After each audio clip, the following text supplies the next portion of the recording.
আসসালামু আলাইকুম। আজ ১৬ সেপ্টেম্বর ২০২৪ খ্রিস্টাব্দ, পহেলা আশ্বিন ১৪৩১ বঙ্গাব্দ, ১২ রবিউল আউয়াল ১৪৪৬ হিজরি, সোমবার।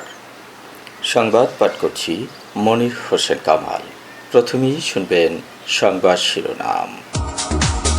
সারা দেশে ঈদে মিলাদুন্নবী পালিত। ডিম ও মুরগির দাম নির্ধারণ করেছে সরকার। এস আলমের গৃহকর্মীর ব্যাংক হিসাবে কোটি টাকা। সাংবাদিক শ্যামল দত্ত ও মোজাম্মেল বাবু আটক। বিদ্যুৎ স্পৃষ্ট হয়ে একই পরিবারের ৩ জনের মৃত্যু। ট্রাম্পকে হত্যা চেষ্টা সন্দেহে বন্দুকধারী আটক। মাইকিংয়ে রেকর্ড করা হয় লোকবেতারে। শুনলেন সংবাদ শিরোনাম, এবার বিস্তারিত। আজ মহানবী হজরত মুহাম্মদ সাল্লাল্লাহু আলাইহি ওয়াসাল্লামের জন্ম এবং ওফাতের পূর্ণ স্মৃতিময় দিন। ৫৭০ খ্রিস্টাব্দের এই দিনে অর্থাৎ আরবি রবিউল মাসের ১২ তারিখে তার জন্ম হয়। ইহকালীন ও পরকালীন মুক্তির পথ দেখিয়ে ৬৩ বছর বয়সে একই তারিখে তিনি পৃথিবী ছেড়ে চলে যান। আরব দুনিয়া যখন আইয়ামে জাহেলিয়াত বা পাপাচারের অন্ধকারে ডুবেছিল, তখন আলোকবর্তিকা হয়ে জন্ম হয় আল্লাহর রসুল সাল্লাল্লাহু আলাইহি ওয়াসাল্লামের। মক্কার কুরাইশ গোত্রের সাধারণ পরিবারে তার জন্ম। অল্প বয়সেই তিনি সত্যবাদিতা ও সততার প্রতীক হয়ে ওঠেন। শান্তি প্রতিষ্ঠার অগ্রদূত হন। ক্ষমাশীলতা, দানশীলতা ও সহিংসতায় তিনি সর্বকালের সর্বশ্রেষ্ঠ মানুষে পরিণত হন। হজরত মুহাম্মদ সাল্লাল্লাহু আলাইহি ওয়াসাল্লামের ৪০ বছর বয়সে নবুয়াত লাভ করেন। দীর্ঘ ২৩ বছর ইসলামের বার্তা প্রচার করেন। শুধু আধ্যাত্মিক শিক্ষা নয়, মদিনায় কল্যাণ রাষ্ট্র প্রতিষ্ঠা করেন। সারা বিশ্বের ইসলাম ধর্ম অবলম্বীদের মতো বাংলাদেশের ধর্মপ্রাণ মুসলমানরাও যথাযোগ্য মর্যাদায় হজরত মুহাম্মদ সাল্লাল্লাহু আলাইহি ওয়াসাল্লামের জন্ম ও মৃত্যুর দিনটি ঈদে মিলাদুন্নবী এবং সিরাতুন নবী নামে পালন করেন। অনেকে নফল নামাজ আদায় ও রোজা রাখেন। রাসূল সাল্লাল্লাহু আলাইহি ওয়াসাল্লামের স্মরণে কোরআনখানি ও মিলাদ মাহফিলের আয়োজন করা হয়। ঈদে মিলাদুন্নবী উপলক্ষে রাষ্ট্রপতি মোহাম্মদ শাহাবুদ্দিন এবং প্রধান উপদেষ্টা ডক্টর মোহাম্মদ ইউনূস পৃথক বাণীতে বলেছেন, মহানবী সাল্লাল্লাহু আলাইহি ওয়াসাল্লামের সুমহান আদর্শ অনুসরণের মাধ্যমে দেশ, জাতি ও মানবতার কল্যাণে কাজ করার জন্য আল্লাহ সবাইকে তৌফিক দান করুন। ঈদে মিলাদুন্নবী উপলক্ষে বরগুনা জেলা শিল্পকলা একাডেমিতে জেলা প্রশাসন ও ইসলামিক ফাউন্ডেশনের আয়োজনে আলোচনা সভা, বিভিন্ন ধরনের প্রতিযোগিতা, পুরস্কার বিতরণ, মিলাদ মাহফিল ও দোয়া অনুষ্ঠান করা হয়েছে। প্রধান অতিথি ছিলেন বরগুনা জেলা প্রশাসক মোহাম্মদ শফিউল আলম। উৎপাদক, পাইকারি ও ভোক্তা তথা খুচরা পর্যায়ে ডিম, সোনালী ও ব্রয়লার মুরগির দাম নির্ধারণ করে দিয়েছে সরকার। খুচরা পর্যায়ে ডিম ১১ টাকা ৮৭ পয়সা, সোনালী মুরগি প্রতি কেজি ২৬৯ টাকা ৬৪ পয়সা এবং ব্রয়লার মুরগি প্রতি কেজি ১৭৯ টাকা ৫৯ পয়সা নির্ধারণ করে দেওয়া হয়েছে। প্রাণী সম্পদ অধিদপ্তরের মহাপরিচালক ডাক্তার মোহাম্মদ রেজাউল হকের সই করা চিঠিতে জানানো হয়েছে, কৃষি বিপণন অধিদপ্তর, প্রাণী সম্পদ অধিদপ্তর এবং পোলট্রি সংশ্লিষ্ট বিভিন্ন সংস্থা বা প্রতিষ্ঠানের নেতাদের সমন্বয়ে জয়েন্ট ওয়ার্কিং গ্রুপ গঠিত হয়েছে। গ্রুপের মতামতের ভিত্তিতে কৃষি বিপণন অধিদপ্তর ২০২৪ সালের মুরগি ও ডিমের যৌক্তিক মূল্য নির্ধারণ করেছে। ডিমের মূল্য উৎপাদক পর্যায়ে ১০ টাকা ৫৮ পয়সা, পাইকারি ১১ টাকা ১ পয়সা এবং খুচরা পর্যায়ে ১১ টাকা ৮৭ পয়সা নির্ধারণ করা হয়েছে। কেজি প্রতি সোনালী মুরগি উৎপাদক পর্যায়ে ২৬০ টাকা ৭৮ পয়সা, পাইকারি পর্যায়ে ২৬৪ টাকা ৫৭ পয়সা এবং খুচরা পর্যায়ে ২৬৯ টাকা ৬৪ পয়সা নির্ধারণ করা হয়েছে। কেজি প্রতি ব্রয়লার মুরগি উৎপাদক পর্যায়ে ১৬৮ টাকা ৯১ পয়সা, পাইকারি ১৭২ টাকা ৬১ পয়সা এবং খুচরা পর্যায়ে ১৭৯ টাকা ৫৯ পয়সা নির্ধারণ করা হয়েছে। ময়মনসিংহের দোবাউড়া উপজেলা হয়ে অবৈধভাবে ভারতে যাওয়ার পথে ৭১ টেলিভিশনের সিইও মোজাম্মেল হক বাবু, দৈনিক ভোরের কাগজ পত্রিকার সম্পাদক শ্যামল দত্ত, ৭১ টেলিভিশনের সিনিয়র রিপোর্টার মাহবুবুর রহমান, একটি প্রাইভেট কার ও চালক সহ ৪ জনকে আটক করেছে স্থানীয় জনতা। রোববার রাতে সীমান্ত এলাকা থেকে তাদেরকে আটক করে দোবাউড়া থানা পুলিশের হাতে সোপর্দ করা হয়। ৭১ টিভির সিনিয়র রিপোর্টার মাহবুবুর রহমান জানিয়েছেন, তার বাড়ি ময়মনসিংহ সদরে। মোজাম্মেল হোসেন বাবুর অনুরোধে তিনি তাদের নিয়ে সীমান্তে যাচ্ছিলেন। পথে তাদেরকে আটকিয়ে কিল ঘুষি দিয়ে সঙ্গে থাকা টাকা ও ব্যাংকের চেক একদল দুর্বৃত্তরা নিয়ে যায়। পরে তাদেরকে পুলিশে সোপর্দ করা হয়। বৈষম্যবিরোধী ছাত্র জনতার আন্দোলনকে কেন্দ্র করে হত্যা, গণহত্যা ও নির্যাতনে উস্কানি দেওয়ার অভিযোগে সাংবাদিক ইকবাল সোবহান চৌধুরী, মোজাম্মেল হক বাবু, নঈম নিজাম, শ্যামল দত্ত, ফরিদা ইয়াসমিন, মুন্নি সাহা, সোমা ইসলাম সহ ৫৩ জনের বিরুদ্ধে আন্তর্জাতিক অপরাধ ট্রাইব্যুনালে অভিযোগ দাখিল করা হয়েছে। এর মধ্যে ৩০ জন সাংবাদিক। ২৯ আগস্ট আন্দোলনে নিহত রিয়ানের বাবা আব্দুর রাজ্জাক আন্তর্জাতিক অপরাধ ট্রাইব্যুনালের তদন্ত সংস্থায় এ অভিযোগ দাখিল করেছেন। ব্যবসায়ী গোষ্ঠী এস আলম গ্রুপের কর্ণধার সাইফুল আলমের একজন গৃহকর্মীর নামই মিলেছে কোটি টাকা। এই গৃহকর্মীর নাম মর্জিনা আক্তার। তিনি এস আলমের বাসায় কাজ করতেন।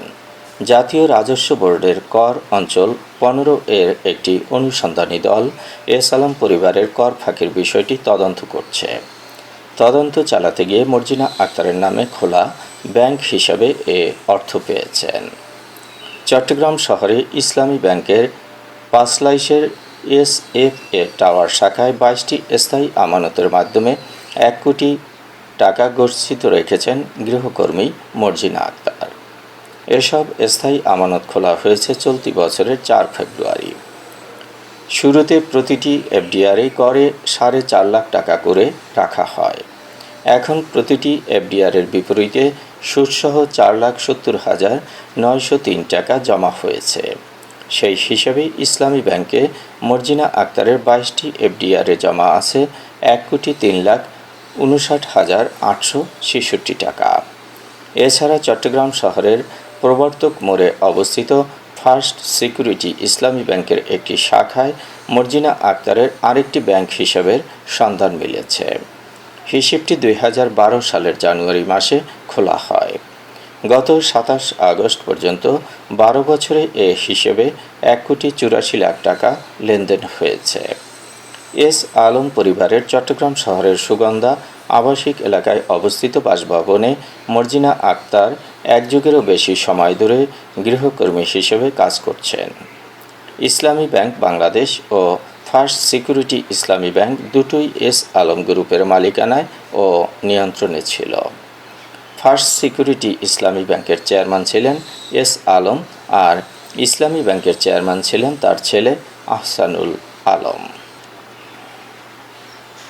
ঝিনাইদহ সদরে বিদ্যুতের তারের উপর পড়ে থাকা পেঁপে গাছ সরাতে গিয়ে বিদ্যুৎ স্পৃষ্ট হয়ে একই পরিবারের ৩ জনের মৃত্যু হয়েছে। সুরাপাড়া গ্রামে এ দুর্ঘটনাটি ঘটেছে। মারা যাওয়া ৩ জন হচ্ছেন ওই গ্রামের মোকসেদ মোল্লার ছেলে আঙ্গার আলী, তার ভাবি হাসিনা খাতুন ও ভাতিজার স্ত্রী রেশমা খাতুন। ঝড় বৃষ্টিতে মোকসেদ মোল্লার বাড়ির পেছনে বিদ্যুতের তারের উপর একটি পেঁপে গাছ ভেঙে পড়ে। গতকাল মোকসেদ তারের উপর থেকে গাছ সরাতে গেলে বিদ্যুৎ স্পৃষ্ট হয়ে ঘটনাস্থলেই মারা যায়। আজ সকালে মোকসেদ মোল্লার মরদেহ সরাতে গিয়ে রেশমা খাতুন ও হাসিনা বেগম বিদ্যুৎ স্পৃষ্ট হয়ে মারা গেছেন। এবারে শুনবেন আন্তর্জাতিক সংবাদ। সাবেক মার্কিন প্রেসিডেন্ট ডোনাল্ড ট্রাম্পকে আবারও হত্যার চেষ্টা সন্দেহে এক বন্দুকধারীকে আটক করেছে পুলিশ। গতকাল গল্ফ মাঠের কাছে তাকে হত্যা চেষ্টা করা হয়। হত্যা চেষ্টাকারী রায়ানকে AK-47 ধরনের বন্দুকসহ আটক করা হয়েছে। গল্ফ মাঠের কাছে ঝোড়ঝাপের মধ্যে ছিলেন বন্দুকধারী। ট্রাম্পের নিরাপত্তার দায়িত্বে থাকা সিক্রেট সার্ভিসের সদস্যরা ঝোপের ভেতরে তার বন্দুকের নল দেখতে পান। এরপর তারা 4 রাউন্ড গুলি চালান। তখন ওই ব্যক্তি বন্দুক ফেলে গাড়িতে করে পালিয়ে যায়। প্রত্যক্ষদর্শী এক ব্যক্তি ওই বন্দুকধারীর গাড়ি ও লাইসেন্স প্লেটের ছবি তুলে রাখেন। এরপর ফ্লোরিডার বিভিন্ন সংস্থার কাছে গাড়ির তথ্য পাঠিয়ে দেওয়া হয়। সে তথ্যের ভিত্তিতে পাশের মার্টিন এলাকায় গাড়িটি থামিয়ে রায়ানকে গ্রেপ্তার করা হয়। মাইকিংয়ে রেকর্ড করা হয় লোকবেতারে। সুমধুর ও সুস্পষ্ট কণ্ঠে মাইকিংয়ের জন্য লোকবেতারের বিকল্প নেই। লোকবেতারের সাউন্ডপ্রুফ স্টুডিওতে করা হচ্ছে গান ও নাটকের রেকর্ড। সেই সাথে লোকবেতারের নামমাত্র টাকায় প্রচার করা হচ্ছে বিজ্ঞাপন। 15 সেকেন্ডের বিজ্ঞাপন প্রচারিত হচ্ছে মাত্র 500 টাকায়, 30 সেকেন্ডের বিজ্ঞাপন 1000 টাকা, 45 সেকেন্ডের বিজ্ঞাপন 1500 টাকা আর 1 মিনিটের বিজ্ঞাপন প্রচার করা হয় মাত্র 2000 টাকায়। নির্ধারিত টাকার বিনিময়ে প্রতিদিন কমপক্ষে 5 বার করে পুরো 1 মাস বিজ্ঞাপন প্রচার করা হবে।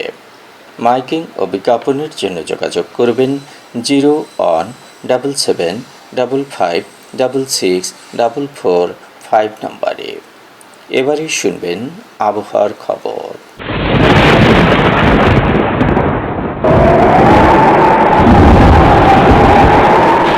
মৌসুমি বায়ুর বর্ধিত অংশ পাঞ্জাব, হরিয়ানা, উত্তরপ্রদেশ ও বাংলাদেশের মধ্যাঞ্চল হয়ে আসাম পর্যন্ত বিস্তৃত রয়েছে। মৌসুমি বায়ু বাংলাদেশের উপর মোটামুটি সক্রিয় এবং উত্তর বঙ্গোপসাগরে মাঝারি অবস্থায় রয়েছে। দেশের সব বিভাগের উপর দিয়ে অস্থায়ীভাবে দমকা অথবা ঝোড়ো হাওয়া সহ হালকা থেকে মাঝারি ধরনের বৃষ্টি অথবা বজ্রসহ বৃষ্টি হতে পারে।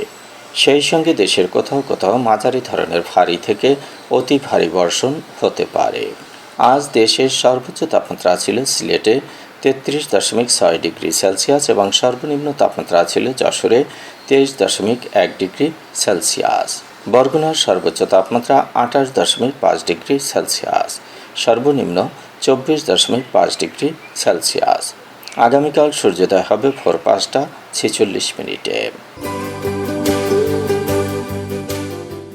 সংবাদ শেষ করার আগে শিরোনামগুলো আবার পড়ছি। সারা দেশে ঈদে মিলাদুন্নবী পালিত। ডিম ও মুরগির দাম নির্ধারণ করেছে সরকার। এস আলমের গৃহকর্মীর ব্যাংক হিসাবে কোটি টাকা। সাংবাদিক শ্যামল দত্ত ও মোজাম্মেল বাবু আটক। বিদ্যুৎ স্পৃষ্ট হয়ে একই পরিবারের 3 জনের মৃত্যু। ট্রাম্পকে হত্যা চেষ্টা সন্দেহে বন্দুকধারী আটক। মাইকিংয়ে রেকর্ড করা হয় লোকবেতারে। সংবাদ শেষ করার আগে জানিয়ে দিচ্ছি লোকবেতারের সংবাদ জানানোর মোবাইল নাম্বার। আপনার এলাকার গুরুত্বপূর্ণ সংবাদ জানাতে ফোন করুন 0-1-755-6-6-445 নম্বরে। আর লোকবেতারের সাথে যুক্ত হয়ে গান শুনতে চাইলে SMS করুন 01782973478 নম্বরে। মোবাইল করবেন 01959438545 নম্বরে। বিশ্বের সব জায়গা থেকেই শুনতে পারবেন লোকবেতার। লোকবেতার FM.org ওয়েবসাইটের মাধ্যমে শুনুন সরাসরি অনুষ্ঠান। সংবাদ পাঠ এখানেই শেষ করছি।